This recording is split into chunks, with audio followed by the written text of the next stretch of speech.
à la fin de la séance, lors de la séance de questions-réponses, et on tâchera d'y répondre. Et donc maintenant, je vais passer la parole à Madame Barbara Tracht. Bonjour, mesdames et messieurs. Bonjour à toutes et à tous. Dag iedereen. Merci d'abord à Innoviris de m'avoir invité à cette session. Il fait sombre que on ne voit pas très bien. Voilà. Donc à cette séance d'information. Je suis contente de voir que cet appel à projet rencontre, c'est l'appel à projet qui est le plus récent d'Innoviris, rencontre de l'intérêt de la part des entrepreneurs et entrepreneures ou des futurs entrepreneurs et entrepreneures. De eerste editie Wandplaats tijdens de gezondheidscrisis. Toch heeft die editie ervoor gezorgd dat heel interessante en gevarieerde projecten opgezet konden worden. Ik hoop natuurlijk dat deze tweede editie de interesse van de projectdragers zal wekken en ook dat vele projecten gerealiseerd zullen worden. Deze projectoproep rond stedelijk afval komt namelijk tegemoet aan een belangrijke uitdaging voor Brussel. Ons economisch model veranderen. Ons economisch model dat een oneindige groei in een eindige wereld najaagt. Maar dat leidt ons recht naar de afgrond. Comme secrétaire d'État à la transition économique et à la recherche scientifique, notre objectif, c'est de remplacer progressivement ce modèle d'économie linéaire, où on exploite, on extrait les ressources naturelles pour ensuite les transformer, les vendre, les consommer, et puis les jeter vers un modèle d'économie qui est plus circulaire, ce qui permet évidemment un respect beaucoup plus grand, évidemment, une gestion plus parcimonieuse des ressources de la planète. Alors concrètement, cela implique évidemment de réduire la quantité de déchets produites dans notre région. Aujourd'hui, chaque Bruxellois produit l'équivalent d'une tonne de déchets par an, tout type de déchets confondus, et la moitié de ces déchets ne sont même pas collectés sélectivement. Et ceux qui sont triés sont trop souvent envoyés sur d'autres continents où ils ne sont pas traités non plus. Donc, il est primordial d'explorer des nouvelles filières pour permettre à ces produits, donc qui sont aujourd'hui considérés comme des déchets, de devenir véritablement des ressources et d'être valorisés comme tels, ce qui entraînera aussi et en même temps, outre l'aspect environnemental que j'ai dit tout à l'heure, la relocalisation d'activités productives, la création d'emplois sur le territoire de notre région ou de notre pays, qui renforcera aussi notre indépendance, sécurité d'approvisionnement, et raccourcira aussi les chaînes d'approvisionnement pour répondre aux demandes des Bruxelloises et des Bruxellois, et donc rapprocher les producteurs des consommateurs. C'est donc une chaîne vertueuse qu'on souhaite mettre en place, basée sur une gestion plus durable de ressources qui sont limitées. Alors, le premier maillon de la chaîne, ce sont les gisements urbains qu'il faut explorer, valoriser, pour lesquels il faut innover. Et ça ne va pas se faire, vous le savez, d'un claquement de doigts, on en est conscient. Il y a beaucoup de défis à relever qui vont depuis la faisabilité technique, le fait d'avoir une bonne idée, et puis est-ce qu'elle est faisable, tant sur le plan technique, économique, environnemental, juridique, organisationnel. Et donc, c'est pour encourager l'émergence de cette innovation et de ces initiatives qu'il fallait prévoir des moyens pour favoriser cette expérimentation et pour évaluer aussi les opportunités de ces nouveaux gisements. Et c'est dans ce cadre-là, en accord avec les politiques régionales en économie circulaire et en gestion des ressources et déchets, qu'on a inscrit cet appel à projet d'Innoviris. Il comble quelque part un chaînon manquant dans la chaîne de financement de l'innovation liée à l'économie circulaire, puisqu'il est complémentaire à d'autres appels à projets qui existaient déjà, comme l'appel à projet bicirculaire, qui rencontre un grand succès. Mais ici, on est en amont, en fait, de projets qui, on l'espère, pourront par la suite être soutenus par bicirculaire notamment. Donc, il manquait un instrument de financement préalable pour tester la viabilité d'idées innovantes liées au réemploi. C'est donc chose faite avec cet appel à projet. J'espère que ça vous inspirera. Je me réjouis en tout cas d'avance de découvrir vos projets qui seront, je l'espère, à la base de l'économie et de la transition économique de demain. Je pense que voilà, ces projets seront des vrais accélérateurs de l'économie circulaire en région bruxelloise. Et je me réjouis que vous saisissiez cette initiative. Je vous remercie pour votre dynamisme, votre engagement dans cette transition économique. Dank u voor uw energie en uw inzet voor de economische transitie van ons gewest. Et je vous rends immédiatement la parole, Monsieur Isebart, pour nous présenter le fonctionnement de l'appel à projet. À très bientôt. Merci beaucoup, Madame la Secrétaire d'État, pour votre introduction à cet appel. Je vais donc reprendre la main sur la présentation. Voici.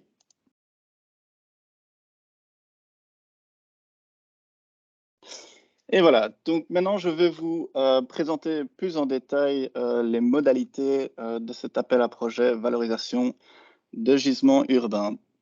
Alors tout d'abord, pour ceux peut-être qui connaissent moins Innoviris, je vais vous présenter ce que c'est l'Institut. Donc c'est l'Institut régional pour la recherche et l'innovation, ayant pour but de connecter, stimuler et soutenir financièrement tous les acteurs en fait, qui souhaitent améliorer ou innover à Bruxelles, dans la région de Bruxelles-Capitale.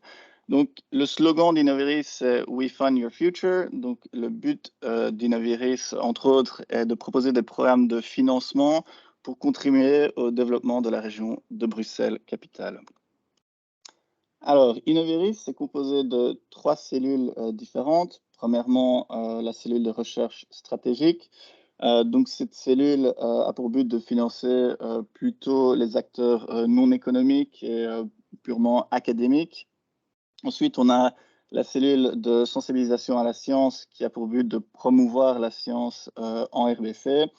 Et puis finalement, il y a la cellule de recherche industrielle dans laquelle je travaille et dans laquelle se retrouve cet appel à projet valorisation de gisements urbains, qui est la cellule de recherche industrielle, qui a pour but de financer plutôt les acteurs à finalité économique. Alors, dans cette cellule, il y a plusieurs types d'appels. Il y a les appels ouverts et les appels thématiques. Peut-être que vous connaissez certains appels ouverts tels que nos financements classiques R&D. Mais il existe également des appels thématiques. En fait, quand la région a besoin de tacler un certain challenge, elle peut ouvrir un appel avec un certain thème pour répondre à cette problématique. Et il y a des modalités, des temporalités différentes. Donc, quelle est l'origine de cet appel à projet valorisation de gisements urbains? En fait, il a été créé à la base grâce à Odile Wekemans, qui est peut-être dans ce call, je ne l'ai pas vu, qui ne travaille plus chez Innoviris, mais qui a utilisé donc une mesure du PREC, la mesure RD 31 du programme régional pour l'économie circulaire, qui avait pour but d'encourager la réutilisation des déchets au sein de l'économie.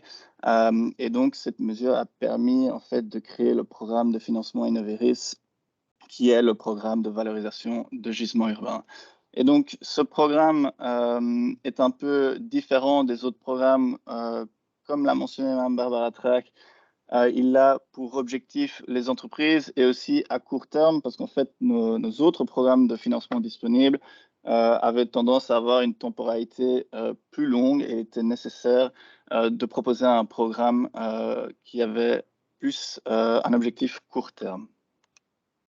Alors, un peu plus de précision sur l'action. Donc, c'est un appel à projet dédié aux entrepreneurs de toute forme légale. Ça peut être une société anonyme, SCRL, SRL ou ASBL.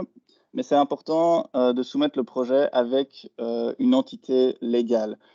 Donc, par exemple, un indépendant ayant le statut SMART ne peut pas soumettre une candidature. Il est nécessaire d'avoir une forme légale. Par contre, l'entreprise peut être de toute taille. Et l'objectif de l'action, c'est vraiment d'expérimenter la faisabilité des projets des entrepreneurs avant de lancer une nouvelle activité ou de réorienter une activité existante, innovante et basée sur la valorisation de gisements urbains. Donc ici, il y a quelques mots-clés importants, mais peut-être plus intéressants et plus parlants pour vous, c'est de vous parler des tâches précises qui sont visées par cet appel à projet. Donc, premièrement, il y a l'exploration, l'approvisionnement en matière. Donc ici, c'est toutes les tâches liées à l'identification du gisement urbain et des challenges vis-à-vis de l'exploitation de ce gisement urbain. Donc, on sait par exemple qu'il y a des challenges au niveau du traitement ou du pré-traitement des déchets. Tout ça peut être exploré dans le cadre de ces tâches-ci. Ensuite, la deuxième tâche visée, c'est expérimenter dans la conception ou l'amélioration de l'activité. Si j'attire votre attention sur le mot expérimenter, donc le but, évidemment, c'est qu'il y ait des risques vis-à-vis de l'activité qui soient identifiés et qu'on expérimente pour répondre à ces risques. Et au bout de cette expérimentation, qu'on choisisse en fait de continuer l'activité ou même de l'abandonner ou en tout cas de proposer des pistes de pivot, des stratégies de pivot et des stratégies de mitigation des risques. Donc, j'insiste que dans le programme de travail, il est nécessaire de prévoir des stratégies de pivot.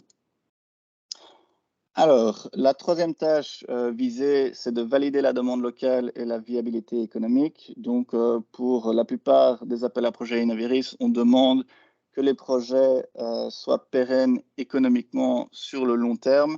Et donc, il est nécessaire de valider la demande locale par rapport à votre activité de valorisation de gisements urbains.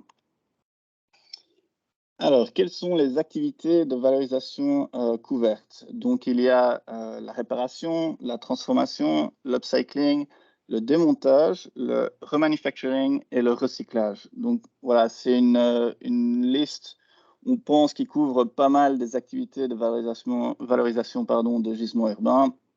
Mais si jamais vous voulez savoir si votre activité précise rentre dans les activités couvertes, n'hésitez pas à me poser la question ou à m'envoyer un mail par la suite.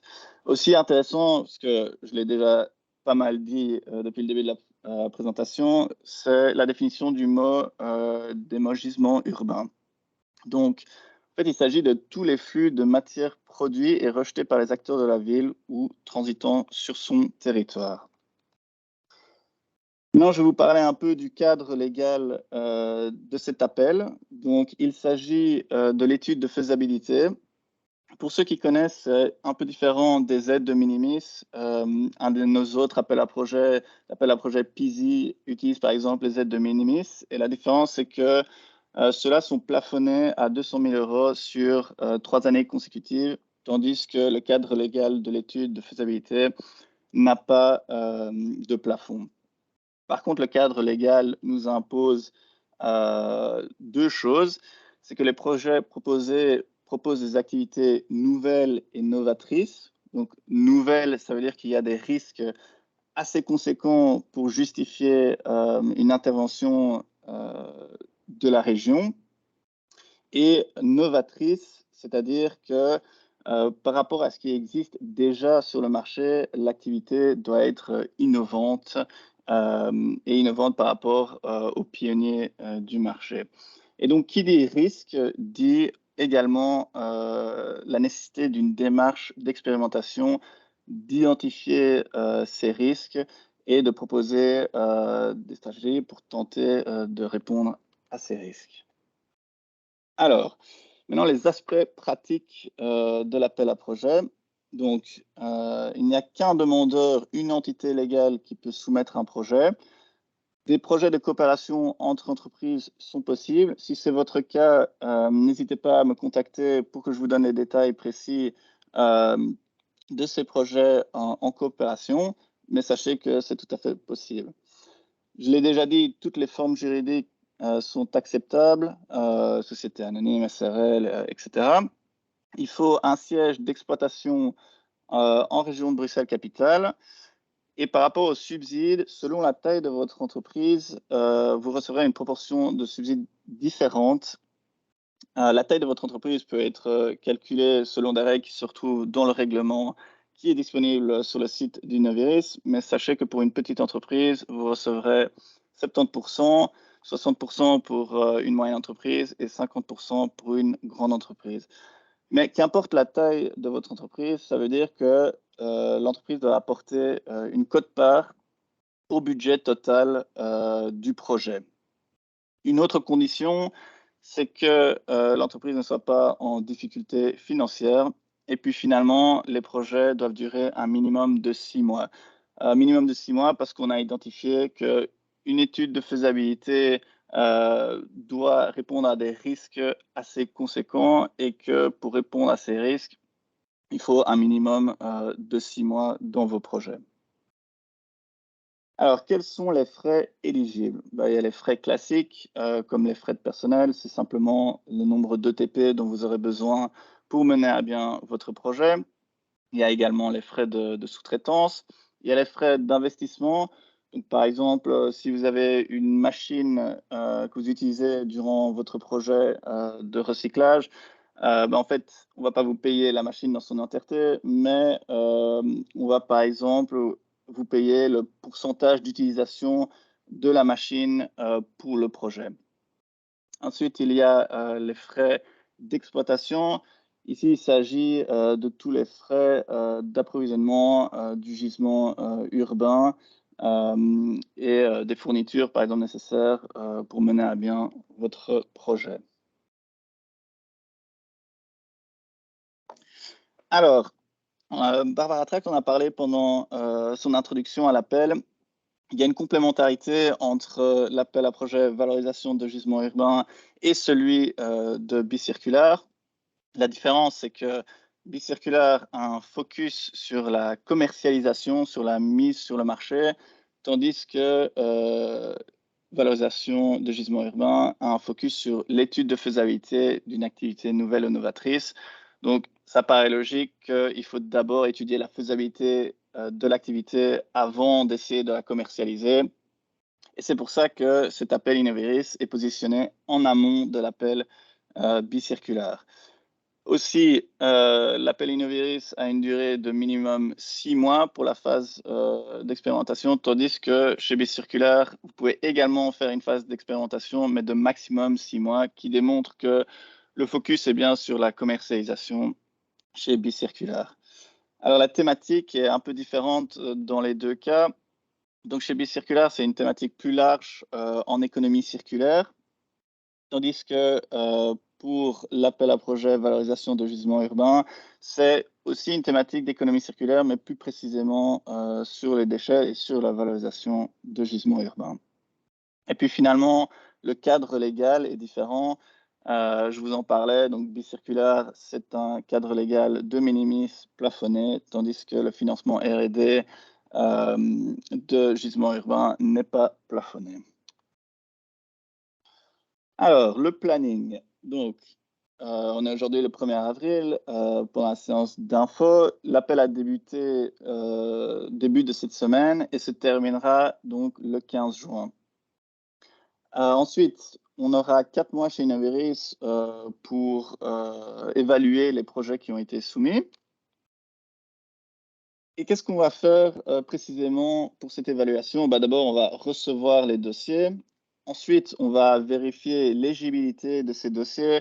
Donc, il s'agit par exemple d'être sûr qu'il n'y a qu'une seule entité légale qui propose le projet, que l'entreprise n'est pas en difficulté financière, que le projet est qualitatif et aussi rentre dans le scope de l'appel, etc., etc.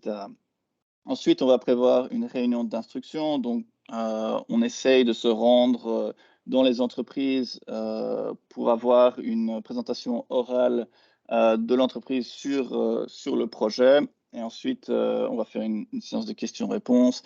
Et si tout ça se passe bien, sur base aussi de l'analyse du dossier, Innoviris va faire une recommandation de financement. Et en fait, cette recommandation de financement, simplement qu'après, le dossier va partir dans un flux administratif, par exemple à l'inspection des finances, et il va y avoir toute une analyse de ce côté-là. Mais en général, les projets qui sont recommandés par Innoviris pour financement sont in fine financés. Donc, c'est un peu les détails administratifs, mais peut-être plus intéressant pour vous, c'est les critères d'évaluation des projets. Donc, la première chose, et ça je me répète un peu, mais c'est assez important, c'est que le projet soit innovant et pertinent. Et par innovant, on veut dire qu'il y ait des risques assez conséquents pour justifier une intervention publique et qu'aussi l'activité soit innovante et nouvelle et qu'elle soit différente de ce qui est déjà proposé sur le marché. Ensuite, on va vérifier la faisabilité et la mise en œuvre. Donc, lorsque vous allez soumettre votre projet, vous allez devoir soumettre un programme de travail et on va vérifier que les tâches dans ce programme de travail soient réalistes. On va vérifier que vous avez l'expertise nécessaire, les ressources nécessaires et le budget nécessaire pour mener à bien les tâches dans votre programme de travail. On va également regarder l'impact stratégique et économique de votre projet. Donc, que votre projet soit pérenne économiquement sur le long terme. Et ensuite, on va également regarder le réalisme de votre plan financier et de votre business model pour s'assurer que tout ça est bien pérenne économiquement. Et puis, le dernier critère, c'est l'impact social, environnemental et écosystémique. Donc, en général, il n'y a pas trop de problème avec l'impact environnemental puisque le thème de l'appel, c'est la valorisation de gisements urbains. Donc, en général, ça a un bon impact environnemental. Mais on regarde également l'impact écosystémique. Donc, par exemple, est-ce que vous faites des partenariats dans la région de Bruxelles capitale avec des associations ou autres partenaires académiques? Tout cela est un plus pour votre projet. Et on va également regarder l'impact social de votre projet. Donc voilà, j'arrive déjà presque à la fin de ma présentation. Si vous voulez plus d'informations sur l'appel à projet, rendez-vous sur le site d'Innoveris, sur le site de l'appel valorisation de gisements urbains disponible en français, néerlandais et en anglais. Vous y retrouverez le formulaire de demande à remplir et à envoyer. Et vous y retrouverez également le règlement de l'appel. Je vous conseille de lire en détail le règlement de l'appel. Voilà, la majorité des choses ont été couvertes ici, mais les détails se retrouvent dans le règlement, donc c'est important pour avoir un projet de qualité. Et il y a également dans le règlement une liste des ressources très intéressantes qui est donc présent dans ce règlement avec, par exemple, des études sur l'économie circulaire, des lieux d'expérimentation. On va en parler de suite, par exemple, avec Recyca ou les Fab Labs.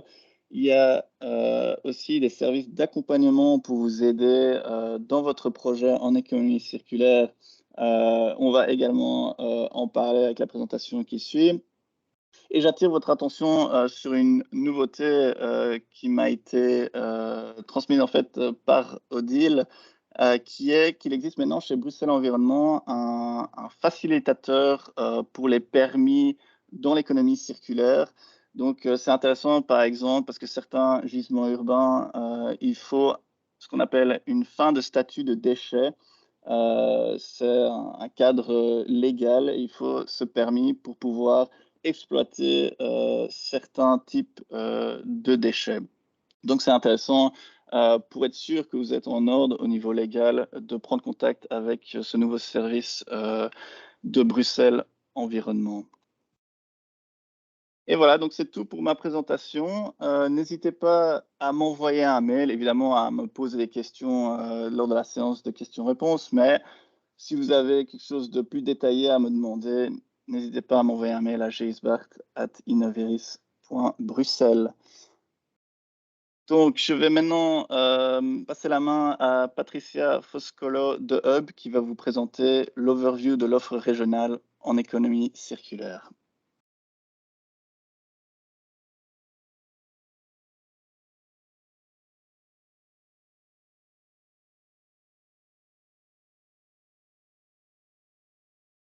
Voilà, vous m'entendez? Oui. Ok, merci.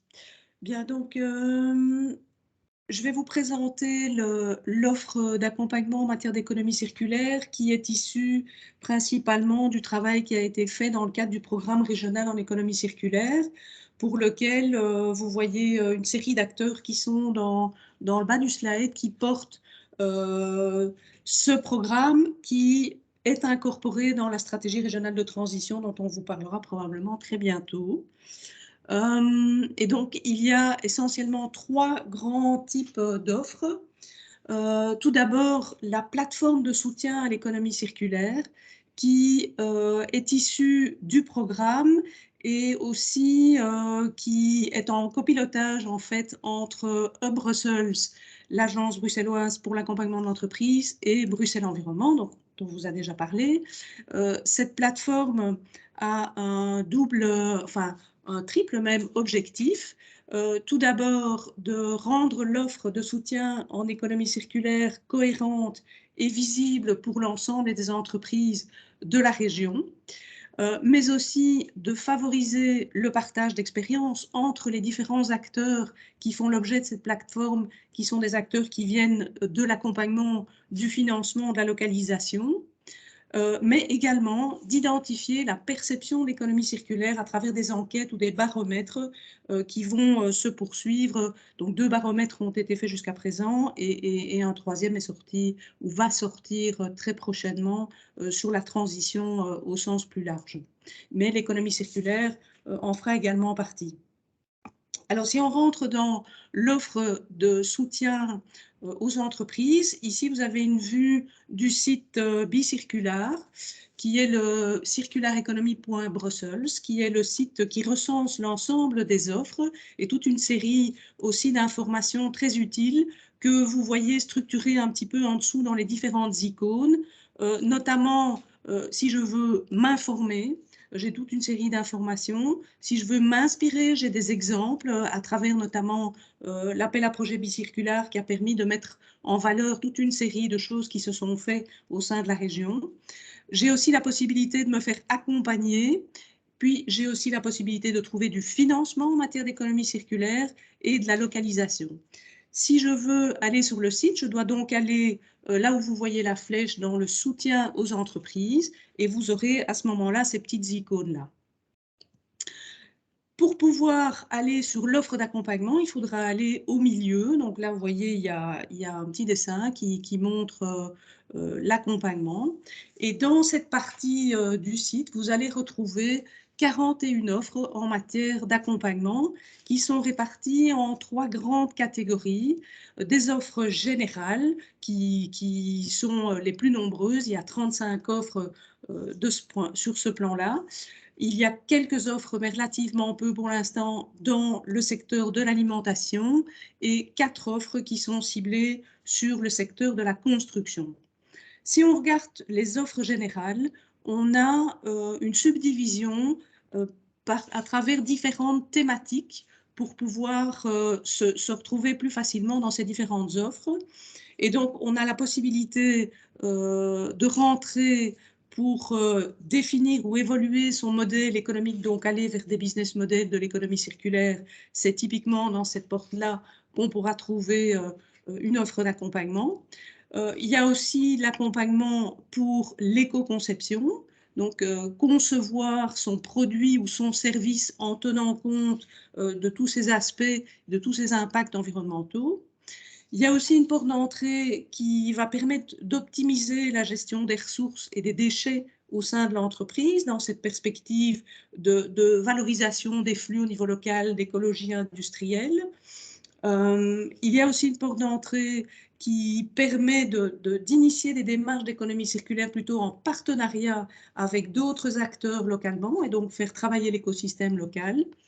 Et enfin, il y a aussi la possibilité de quantifier l'impact environnemental de l'activité ou de faire certifier, de faire reconnaître cette activité. C'est là typiquement qu'on va retrouver le label entreprise écodynamique de Bruxelles Environnement. Alors, si on rentre plus loin dans l'architecture du site, pour voir par exemple ce qu'on va retrouver dans la définition ou l'évolution de son modèle économique, eh bien, on voit comment l'offre est présentée, chaque fois à travers une ligne dans laquelle on va retrouver le nom de l'offre, évidemment. Ici, la première, c'est Circular Academy. Si cette offre est individuelle ou collective, si elle est payante ou si elle est gratuite. À quel type d'acteurs elle va s'adresser? Est-ce que ce sont des petites entreprises, des grandes entreprises? Est-ce qu'elle est ciblée sur certains acteurs? Ses caractéristiques en termes linguistiques, donc dans quelle langue elle va être fournie, et aussi quelle est sa durée dans le temps. Est-ce que c'est à un moment précis? Est-ce que c'est une période bien spécifique de l'année? Est-ce que c'est long? Est-ce que c'est court? Si on prend comme exemple le dernier, qui est le Resilient Coaching, qui est une offre en matière d'amélioration du business model sur base du biomimétisme notamment, on va retrouver des fiches. Donc, chaque fois qu'on cliquera sur une des offres, on a la fiche plus détaillée qui va expliquer un petit peu en quoi consiste l'offre, quelles sont les références de cette offre et quelles sont aussi les personnes de contact pour pouvoir aller plus loin dans la concrétisation de l'accompagnement. Et donc ici, vous voyez l'ensemble des acteurs. Donc toutes ces offres sont en fait fournies par 18 acteurs de l'accompagnement qui sont recensés ici dans un seul slide. Vous avez des acteurs dans la construction. C'est le premier que vous voyez, Fédération de Construction, Dresden Sommer, la VUB.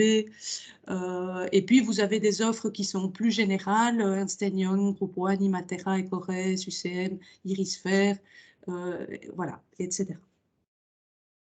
Alors, la deuxième offre qui nous semblait intéressant de vous présenter, c'était l'accélérateur GreenLab, qui est un accélérateur qui est hébergé au sein de Hub Brussels et qui a maintenant, en 2022, 10 années déjà d'existence. Il a été initié sous les fonds FEDER, les fonds structurels, en 2012. Là, il a été créé sous la forme d'un programme de 6 mois d'accélération à l'entrepreneuriat environnemental. Et à la fin de cette programmation FEDER, il s'est transformé en GreenLab et il a intégré le programme régional en économie circulaire avec un accent très fort sur l'économie circulaire. Et donc, c'est un programme qui accompagne l'entrepreneuriat circulaire. Alors, sur les 10 années d'existence, vous voyez qu'il y a eu pas mal de candidatures, plus de 800. Généralement, l'accompagnement se fait de janvier à juin et il y a entre 8 et 18 projets. Donc maintenant, on est plus dans les 18 projets. 8 projets, c'était dans la période de test sous les fonds FEDER, avec entre 20 et 40 candidats par édition, des candidats entrepreneurs qui vont donc se former à l'entrepreneuriat. Et puis, 113 projets qui ont été accompagnés déjà depuis le début, ce qui correspond à 264 entrepreneurs, sachant que les projets, généralement, ça peut être des personnes isolées, ça peut être des personnes, ça peut être un groupe de 2, on peut aller jusqu'à des groupes de 4 personnes qui suivent aussi le programme, et un taux de création de 51%. Alors, comme je vous disais, c'est un accompagnement donc de janvier à juin, qui vise une approche collective dans lequel on a donc des ateliers collectifs sur tout ce qui est nécessaire de savoir pour pouvoir lancer une activité économique en commençant par le business modeling et en passant très très rapidement au test, à la rencontre avec les clients pour voir si toutes les hypothèses qui ont été établies au moment du travail sur le modèle économique sont bien validées par le terrain et par les clients. Ça, c'est l'approche collective. En parallèle, il y a une approche personnalisée avec des heures de coaching qui se répartissent sur toute la durée du programme et des heures d'expertise également. L'objectif à l'issue des 6 mois, c'est donc d'avoir un plan d'affaires et un plan financier suffisamment ficelé, suffisamment préparé pour pouvoir affronter ou aller en tout cas rencontrer des investisseurs qui sont rencontrés d'ailleurs dans le cadre du programme également. Et donc, à la clôture du programme, il y a un pitch en jury où il y a toujours un prix GreenLab. Et alors, on a aussi différents partenaires qui contribuent à ce programme. Vous voyez là en dessous quelques entreprises qui sont issues du programme GreenLab. Si je regarde en termes d'accès au gisement urbain, l'entreprise Revolta est une entreprise qui est un bon exemple puisque elle pratique la récupération des batteries des véhicules électriques pour les réutiliser dans le cadre d'utilisation stationnaire sur des bâtiments pour stocker l'énergie et pouvoir la réutiliser. Alors, la troisième et donc dernière offre qu'il était intéressant de présenter, c'est aussi le cluster CircleMate. Alors, d'abord, qu'est-ce que c'est qu'un cluster? Donc, le cluster, en fait, il rassemble toute une série d'acteurs, donc plus de 70% d'entreprises et d'autres acteurs tels que des centres de recherche, des organisations publiques, des fédérations, des institutions privées, formations, etc. Ce réseau est interconnecté, il se trouve dans une zone géographique déterminée et en fait l'ensemble des parties prenantes sont impliquées dans l'orientation stratégique et la prise de décision et travaillent en étroite collaboration les unes avec les autres pour développer des projets conjoints. Alors en dessous, là, vous voyez les 5 services qui sont offerts par le cluster. Premier service et le plus important, c'est la mise en réseau, bien entendu, qui permet de pouvoir faire se rencontrer les membres et de créer une relation de confiance entre ces différents membres de façon à ce qu'ils puissent travailler et initier des projets conjoints. C'est l'aide aussi au montage de projets communs. C'est la mise en contact aussi avec des potentiels partenaires ou des potentiels clients. Alors ensuite, on a un autre service qui est le partage de connaissances dont l'objectif est d'acquérir des compétences. En entrepreneuriat, c'est très vaste, ça peut être le marketing digital, les levées de fonds, etc., l'étude de marché, l'engagement de personnel, mais aussi l'acquisition de compétences en matière d'innovation, en matière de durabilité. Ensuite, on a l'accompagnement. Et donc, dans l'accompagnement, on offre des accompagnements sectoriels personnalisés, mais on a aussi toute l'offre d'accompagnement, évidemment, de Up, puisque le cluster CircleMate est hébergé au sein de Up. Les services sont aussi des services de visibilité, puisqu'il y a un site web et donc l'équipe de gestion porte en fait le cluster et porte ses membres en termes de promotion dans différentes actions et aussi dans des salons, des foires. Et enfin, l'internationalisation pour les entreprises qui sont suffisamment avancées pour pouvoir aller travailler à l'international. Alors, plus particulièrement CircleMate, donc, c'est donc un cluster pour entreprises circulaires.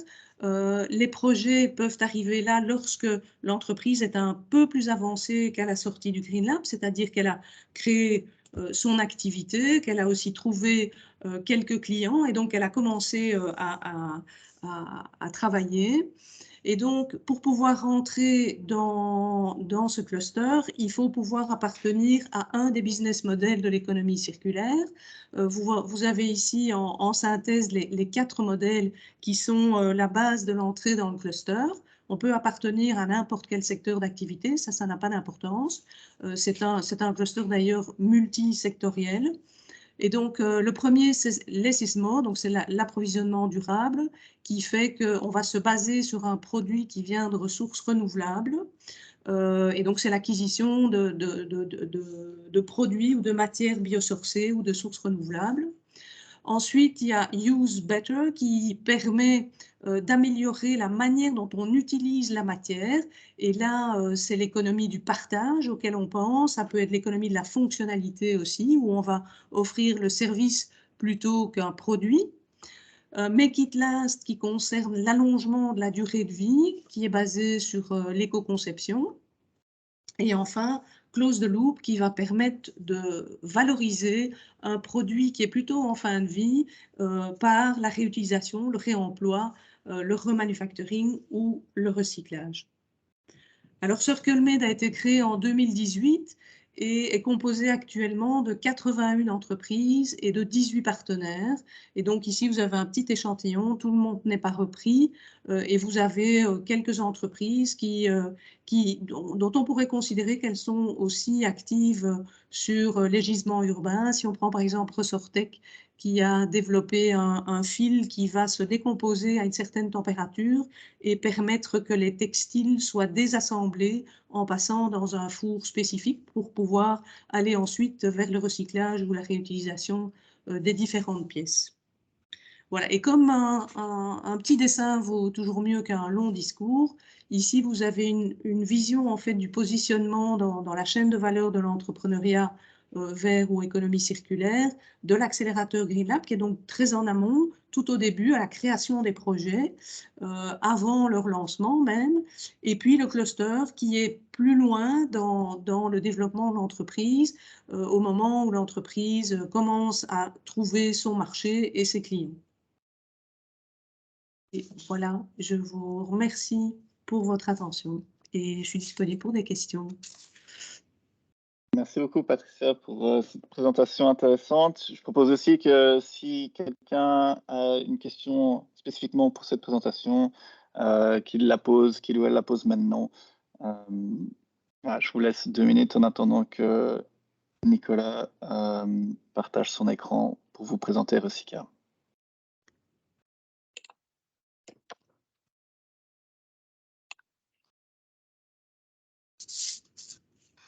Il n'y a pas l'air d'avoir de questions, donc je laisse la main à Nicolas pour vous présenter le Centre d'économie circulaire Recyca. Bonjour à tous, bonjour à toutes. Est-ce que vous voyez bien mon écran avec un plan qui s'affiche ou pas? Non, je ne vois rien, moi, en tout cas. Alors, on va réessayer ça.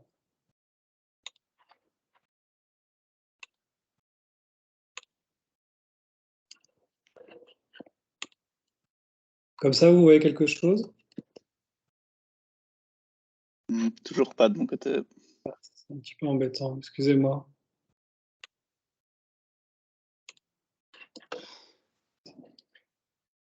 Si tu veux, Nicolas, j'ai la présentation ici. Je peux la partager sur mon écran. Oui, je veux bien si ça te gêne. Non, pas de souci.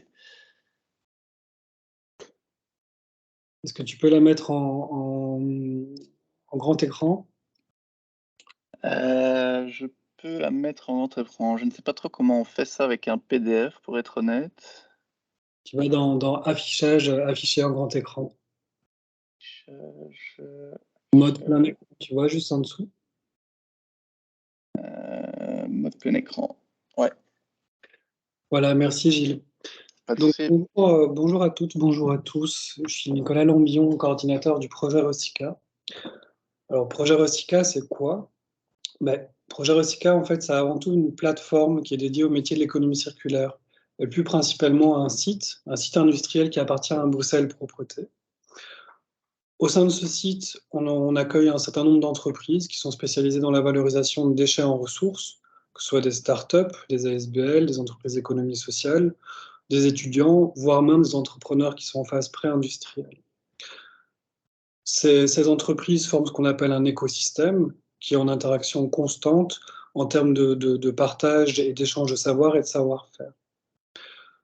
L'objectif principal du projet, c'est d'accompagner d'abord Bruxelles Propreté et ensuite la région dans l'émergence de filières circulaires.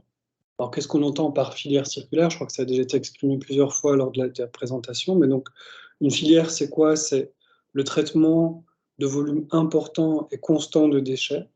Et circulaire signifie que c'est dans le cadre d'un traitement local, en fermeture de boucle, et qui répond à un besoin local. On est sur un site industriel, plus ou moins 6 000 m², qui est proche du canal, donc en face des abattoirs d'Anderlecht, dans lequel il y a des ateliers de production, des ateliers de prototypage, des espaces de formation, un showroom, une cafétéria et des espaces partagés.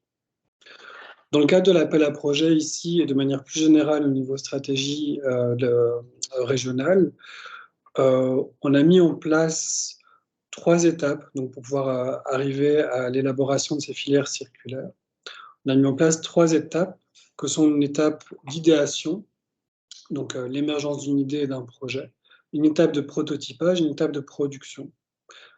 L'étape d'idéation, elle consiste essentiellement à accueillir, identifier et, à un certain moment, héberger d'éventuels ou des futurs porteurs de projets qui ont, à travers des rencontres qu'on a pu organiser sur le site, une idée, une volonté de valoriser, de traiter un déchet.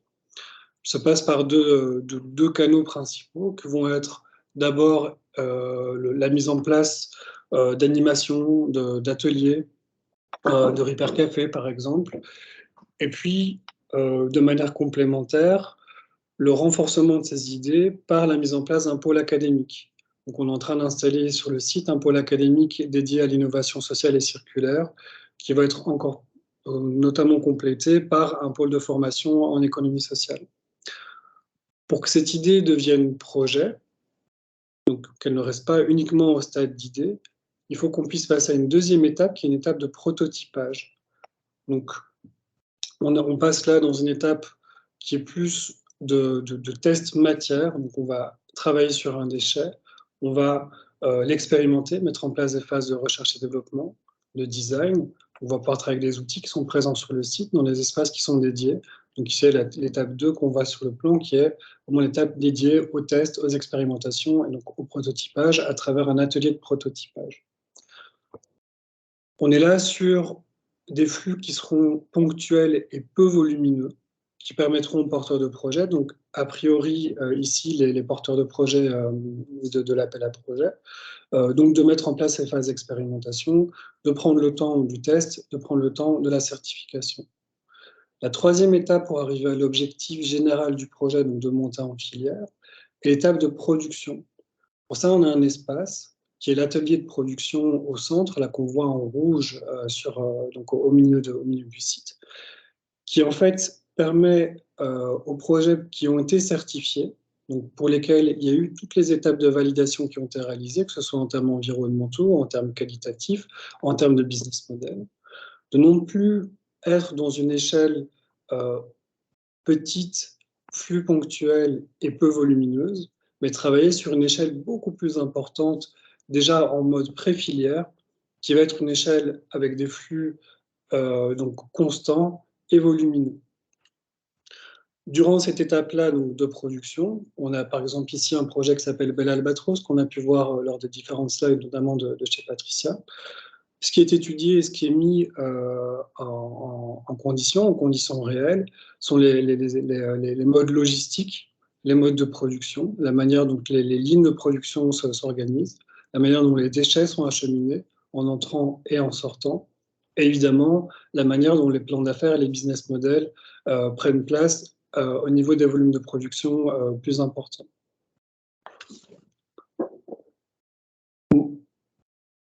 Pardon. Une fois que cette étape de production est validée, l'objectif du RECICA de Bruxelles Propreté et de la région, c'est de pouvoir accompagner les porteurs de projets, donc de les faire sortir du site et de pouvoir les accompagner au niveau régional, pouvoir maintenir les productions au niveau local. Et pour cela, il y a des collaborations avec CityDev notamment et avec d'autres partenaires, qui soient publics ou privés, pour identifier des sites de production, identifier d'éventuelles collaborations, donc maintenir les productions au niveau local. La présentation est assez courte en fait. Ce qui est important ici de savoir, et ce sur quoi on voudrait insister, d'une part, c'est que le RECICA est à même d'héberger les différents innovateurs, mais que ces innovateurs vont devoir travailler sur leurs accès au gisement. C'est important de le savoir, je ne sais pas si je vais pouvoir être clair sur ce point. Quand on veut lancer un business de traitement de déchets, ce qui est important, c'est que les gisements, les déchets sur lesquels on veut travailler, soient sur des flux constants, relativement volumineux et facilement accessibles. Le rôle que le RECICA va prendre et la collaboration qu'on va pouvoir mettre en place avec les différents porteurs de projets, c'est d'identifier ces déchets et de pouvoir les rendre accessibles et de pouvoir les faire monter en échelle.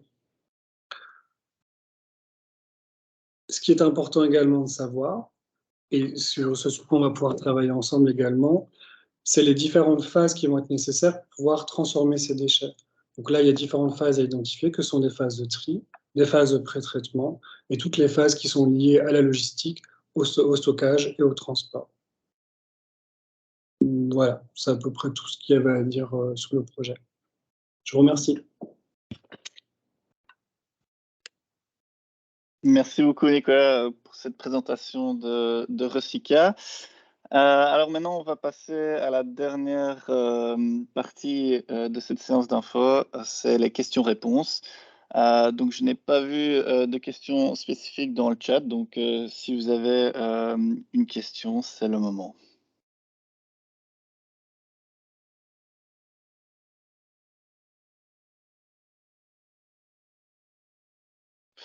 Oui, tout à fait. Je vois une question.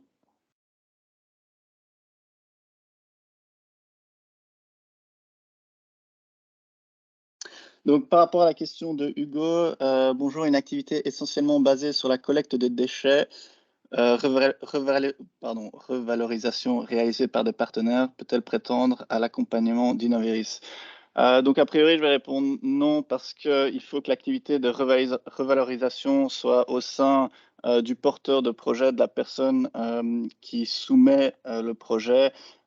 Et il faut également une activité innovante. Donc, il faut que la collecte de déchets se fasse d'une façon innovante pour qu'elle soit éligible pour l'appel à projet de valorisation de gisements urbains. J'espère que ça répond à votre question, Hugo.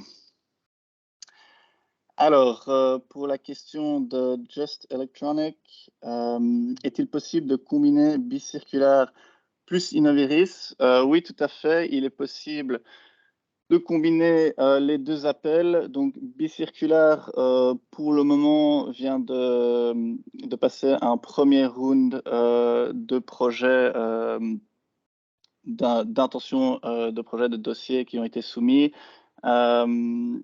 Mais voilà, faut voir ça avec Bicirculaire, si c'est possible.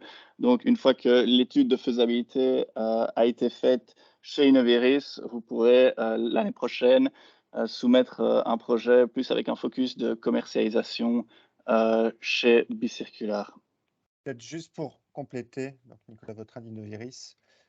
Donc, il y a deux aspects là-dessus. Donc, Gilles l'a montré tout à l'heure. En effet, il y a des focus différents entre les deux appels et donc ils peuvent financer des projets l'un à la suite de l'autre. Donc, d'abord, sur l'appel gisement, sur les aspects validation, étude de faisabilité, donc bicirculaire ensuite sur la commercialisation. On a aussi le cas de projets qui peuvent être financés en parallèle sur des entités qui ont des plus grosses activités. Mais il faut que les projets soient bien distincts et ne financent pas la même chose et pas les mêmes tracks, en fait. Donc voilà, donc on communique beaucoup avec l'équipe de Bicirculaire, donc on est aussi très attentif à ça, sur les distinctions de projets qui sont soumis de part et d'autre. Je vous laisse la main, Gilles. Merci, Nicolas.